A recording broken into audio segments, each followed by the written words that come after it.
আসসালামু আলাইকুম। সবাই কেমন আছেন? আশা করি ভালো আছেন। আমিও ভালো আছি। আজকে আপনাদেরকে যে গল্পটা শোনাবো সেটা আমার জীবনে ঘটে যাওয়ার একটি ঘটনা আপনাদের সাথে শেয়ার করতে চাই।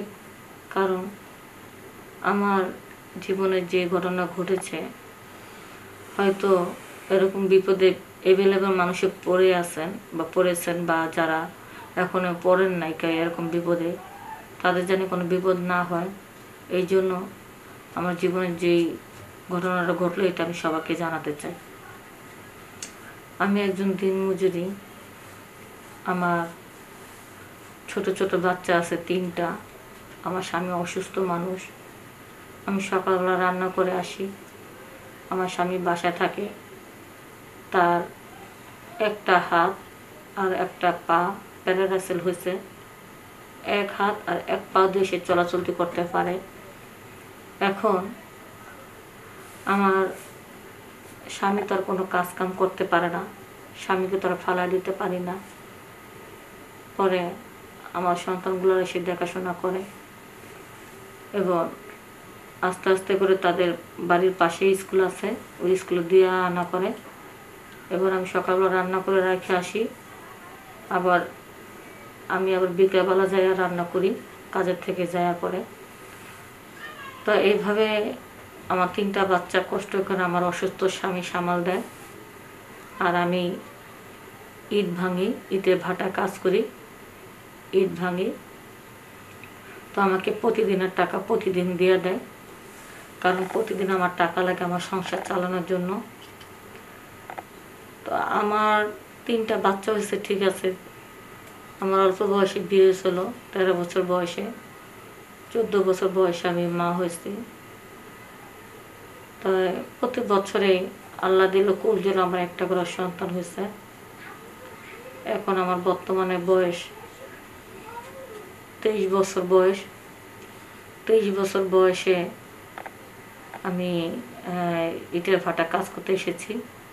23 বছর বয়সে তো একটা মেয়ে মানুষের মতো নেই, তার তো আর বেশি বয়স হয়নি। কিন্তু ইটের ভাটা যারা কাজ করে বয়স্ক মহিলারাই কাজ করে। কিন্তু আমি অল্প বয়স দেখা আমার দিকে সবাই নজর দেয়। কিছু কিছু ছেলেরা আছে ইটের ভাটায় কাজ করে, তারপরে ইটের ভাটা যে মালিক সেও নজর দেয়, আবার যে ম্যানেজার আছে দায়িত্ব সেও নজর দেয়। এইভাবে সবাই আমার দিকে নজর দেয়, সবারটাই বুঝতে পারি, কিন্তু আমার কষ্টটা কাউকে বোঝাতে পারি না। আমি মাঝে মধ্যে ভয় পেতাম, না জানি কখন কোন বিপদ ঘটে যায়। এই যে কয়দিন আগে ইটের ভাটার সামনে একটা মাইয়া মানুষের লাশ উদ্ধার করছে পুলিশে। লাশটা কই থেকে আসলো, কারা ক্ষতি করলো জানি না, কিন্তু মেয়েটা অনেক সুন্দরী।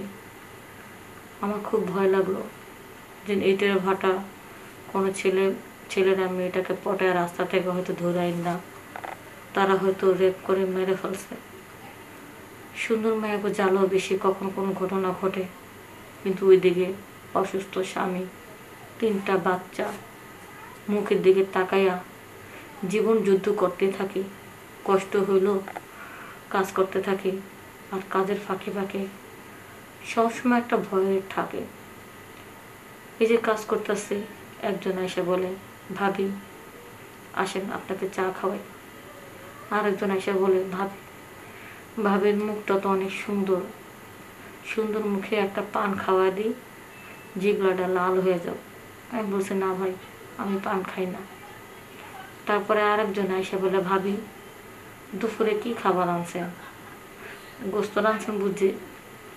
তখন বলছি, ভাই গরিব মানুষ, কিসের গোস্ত রাঁধব, আলু ভর্তা দিয়ে ভাত নিয়ে এসেছি। আলু ভর্তা খাবেন কেন, আসেন পাশে তো হোটেল, আমি গরুর গোস্ত দিয়ে আপনার ভাত খাওয়াই। কিন্তু বিশ্বাস যান ভাই, গরিব মানুষ, অনেক কিছু খাইতে মন চায়, ইচ্ছা করলেও খাই না। কারণ আমার মনের ভিতরে সারাক্ষণ একটা ভয় থাকে যে আমার যদি একটা কিছু হয়ে যায়, আমার সন্তানগুলারে কে দেখবো, আমার স্বামীরে কেটা দেখবো। আজকে আমি একটা মানুষ আমাকে খাওয়াতে চাইলো, আর আমি রাজি হয়েছি গা, কারণ প্রতিটা মানুষে একজন একটা ছেলে একটা মেয়েকে খাওয়াতে চায়, তার খাওয়ানোর পিছনে একটা মতলব থাকে। সেটা ভালো মতলবও হতে পারে, খারাপ মতলবও হতে পারে। কিন্তু আমি যে পরিস্থিতিতে আছি, আমার মনে হয় আমাকে কেউ ভালো নজরে খাওয়াবে না। তার মনের ভিতরে একটা কুমতলব আছে, এই জন্য সে তারা আমার খাওয়াতে চায়। আর আমিও তাদেরটা খাইতে চাই না, কারণ আমি যদি তাদেরটা খাই, হয়তো তারা মনে করতে পারে যে আমি একটা লোভী মানুষ। আমাকে খাওয়ার পরে তারপর একটা কথা কইতে সাহস পাইব, পটাইতে সাহস পাইব, একটা বাজে প্রস্তাব দিতে সাহস পাইব। এই জন্য কারোর কিছু হাতলে আমি ফাও খাই না। আমি কাজ করি, কাজ করে পয়সা নিয়ে চলে আসি। একদিন আমি মাজা কাপড় বাইন্দা নিসমিন তাকায় তাকায় ইট ভাঙতেছিলাম। এত চালু চালু করে পরিশ্রম করতেছিলাম যে আজকে আমার বেশি টাকার প্রয়োজন। ঘরে চাইল নেই, ঘরে চাইল আনতে হইব। চালু চালু করে ইট ভাঙতেছিলাম, এদিক দিয়ে আমার বডি ফিটনেস একটু ঝাঁকি লাগতে লাগলো।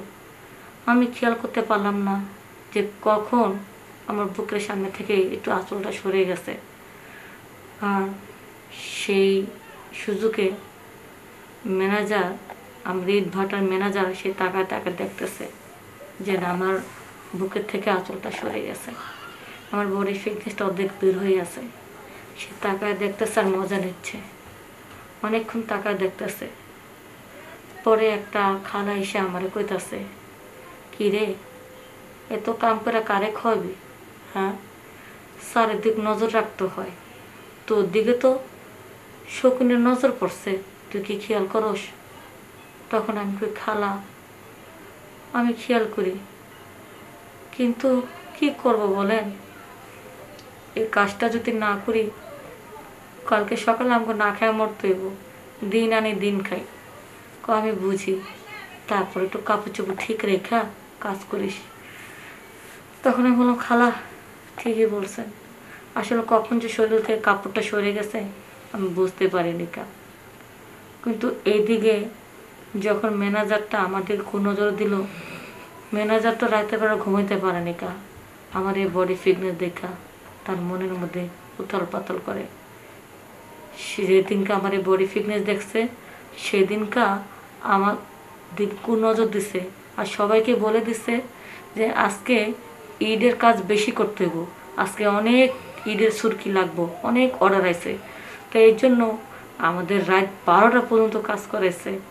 অত রাতের 12টা পর্যন্ত কাজ করাটা চলাটা খুব কষ্ট। সবার বাসা কাছাকাছি, কিন্তু আমার বাসা দূরে আসিল। তো হঠাৎ করে ম্যানেজার আমাকে ডাক দিচ্ছে যে আসো, তোমার ওই সাইডে ইটের কাজগুলো বুঝা দিই, তুমি ওই দিকে ইটগুলো ভাঙো আর তোমরা এই দিকে ইট ভাঙো। সবার এক সাইডে রাইখা ইট ভাঙাইতেছে আর আমার অন্য সাইডে দিয়ে ইট ভাঙাইতেছে। তখন আমার মনের মধ্যে একটা ভয় ভয় কাজ করলো।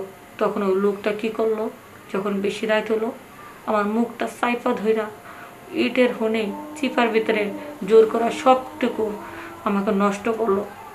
আমাকে ইচ্ছার বিরুদ্ধে অনেক আদর্শ করলো। আমি কাঁদতে কাঁদতে বাড়ি চলে গেলাম, আর কখন ঈদের ভাটা আসলাম না। বন্ধুরা, যে কাজে নিজের ইজ্জতটা নিরাপদ থাকে না, সেই কাজে তোমরা করো না, সেই কাজ থেকে তোমরা দূরে থাকো। দরকার পড়লে না খেয়ে থাকবা, দরকার পড়লে ভিক্ষা করবা। তো যে ম্যানেজারের বাজু নজর থাকে, সেই ম্যানেজারের কাজে তোমরা আসবা না। সবাই ভালো থাকবা, সুস্থ থাকবা। আসসালামু আলাইকুম।